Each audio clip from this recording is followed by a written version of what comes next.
Nah, saya akan lanjutkan analisis korelasi dengan menggunakan rumus Pearson. Ya, ini datanya tidak lagi data ordinal. Untuk Pearson ini untuk data interval, data rasio, seperti itu ya. Ini menggunakan Pearson, rumus Pearson. Nah, di sini bisa kalian lihat ya, kita harus mencari nilai sigma X dikali dengan Y, kemudian juga kita mencari X kuadrat dan juga Y yang dikuadratkan untuk dimasukkan ke dalam rumus Pearson. Nah, kita cari nilai dulu X yang dikali dengan Y. X dikali dengan Y. X yang dikali, ya, kali itu pakai bintang, dikali dengan Y. Kemudian enter. Dapat 1, tinggal kita tarik garis ke bawah. Nah, kalau ini berarti X yang dikuadratkan. Ini X ya. Ini antara nilai SKS dengan IPK. Apakah ada korelasinya? Oke ya. Berarti X kuadrat. Nah, dikuadratkan. Ya, berarti 10 kuadrat hasilnya sama dengan 100. Betul ya. Y-nya juga dikuadratkan. Y-nya dikuadratkan.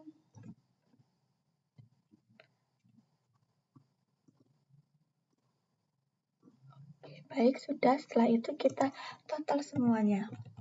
Masing-masing, satu persatu kita total semuanya. Nah, setelah dapat satu ini tidak perlu kita tulis satu-satu ya. Sama dengan sum berapa, tidak perlu. Tinggal kita tarik. Nanti akan diperoleh hasilnya.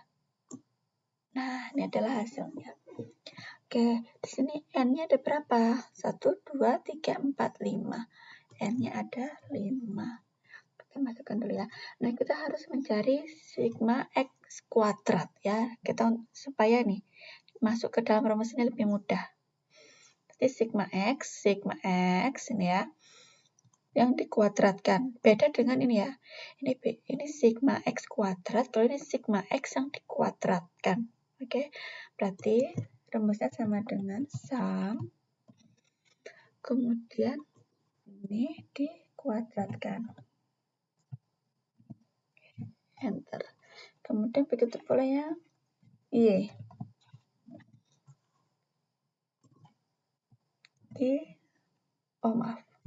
Dikuadratkan. Oke, sudah ya. Sekarang kita akan mencari korelasinya. Korelasi Pearson, ya ini rumusnya. Kita masukkan ke dalam rumus. Sama dengan sum, ya jumlah dari di sini N-nya adalah 5. Kemudian dikali dengan sigma XY. Dikali dengan sigma XY ya, jumlah XY berarti yang ini. Kemudian setelah itu dikurang. Kita beri kurung tutup dulu, dikurang dengan sigma X dikali dengan ya, ini sigma Y. Kemudian setelah itu diberi kurung tutup, diberi tanda bagi, oke ya. Untuk membagi ya, dibagi dengan, nah akar ini menggunakan SQRT. Oke. Rumusnya kalau akar itu SQRT. Kemudian setelah itu kita masukkan ini N dikali dengan sigma X kuadrat dikali dengan sigma X kuadratnya ini ya. Kemudian setelah itu dikurang dengan sigma X yang dikuadratkan. Sigma X yang dikuadratkan berarti ini. Oke, setelah itu kurung tutup ya. Setelah itu kurung tutup kita kalikan dengan SQRT kurung buka N sigma Y kuadrat berarti dikali dengan sigma Y kuadrat. Sigma Y kuadrat ini ya, sigma Y kuadrat.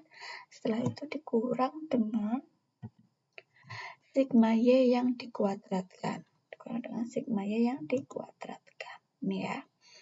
Setelah itu kita beri kurung tutup. Banyak jumlah kurung buka yang belum diberi tanda tutup. Berarti 1, kemudian yang belum diberi tanda tutup lagi, ini ya, 2, kemudian 3. Enter. Oke, hasilnya adalah 0,44714. Kalau di PPT itu 0,447 saja ditulisnya ya.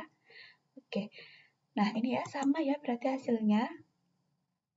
Setelah kita masukkan di Excel. Kalau kalian lebih mudah menggunakan Excel daripada menghitung manual dengan kalkulator, silahkan pakai Excel, tidak masalah ya. Kalau ada yang pakai SPSS, ingin pakai SPSS juga boleh. Nanti kita akan coba ya dengan data yang sama menggunakan SPSS, apakah dihasilkan hasil yang sama juga. Oke, selain dengan menggunakan ini secara manual, lah sebenarnya kita bisa, Excel sudah menyediakan untuk korelasi Pearson. Untuk korelasi Pearson itu sudah diberikan caranya di sini, rumusnya. Kita klik sama dengan, kemudian kita cari korel. Nah, di sini ada korel ya, kita ikut 2 kali. Kemudian mana yang kita ingin tahu korelasinya antara jumlah SKS dengan EPK kan? Nah, berarti di sini di blok ya. Ini kan tadi sum, jadi tidak perlu di blok lagi ya. Hanya untuk cukup datanya 5. Oke, berarti di sini saya berikan titik koma, di tempat saya pakai titik koma, kemudian IPK. Setelah itu diberi kurung tutup. Setelah itu enter. Nah, datanya sama ya, hasilnya sama ya. 6,447214. Agar lebih mudah dengan menggunakan rumus yang sudah diberikan oleh Excel. Nah, hasilnya itu adalah 0,447. Kita bisa lihat di keterangan 0,4 sampai dengan 0,6 berarti hubungannya itu adalah moderat, ya sedang. Oke, antara jumlah SKS dengan IPK. Ya, ini untuk mengetahui hasil dari korelasi itu bagaimana membacanya. Kalau misalnya di atas 0,6 ya, di antara 0,6 sampai dengan 0,8 berarti hubungannya itu sangat kuat. Ya, hubungannya kuat. Kalau di atas 0,8 sampai dengan 1 berarti itu hubungannya sangat kuat sekali. Seperti itu. Oke ya, itu adalah analisis korelasi dengan menggunakan rumus Pearson secara manual. Semoga dapat dimengerti dan dapat dipahami.